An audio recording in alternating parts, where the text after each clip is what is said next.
fácil passar por um vale,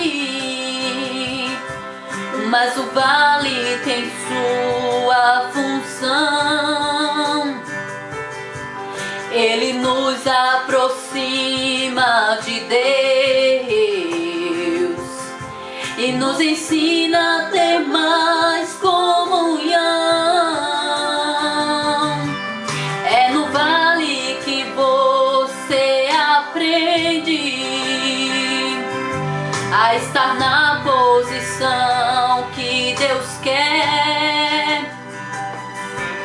Muitas vezes você não entende, mas está aperfeiçoando sua fé.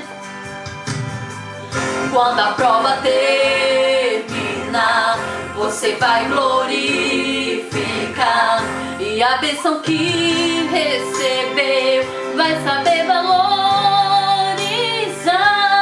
Oh, essa luta vai passar, Deus vai te surpreender, mas persevere dando glória, uma grande vitória esperando por você. Chorar de vergonha, angústia e dor, agora vai te ver honrar, tem um banquete assentado na vitória que conquistou, na vitória que conquistou.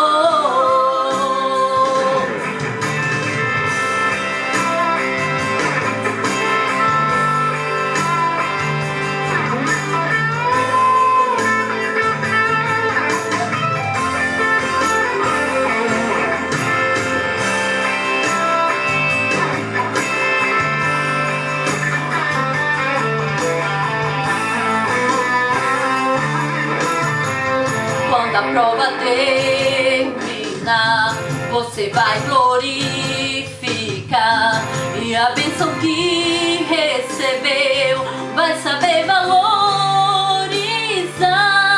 Oh, essa luta vai passar, Deus vai te suprir.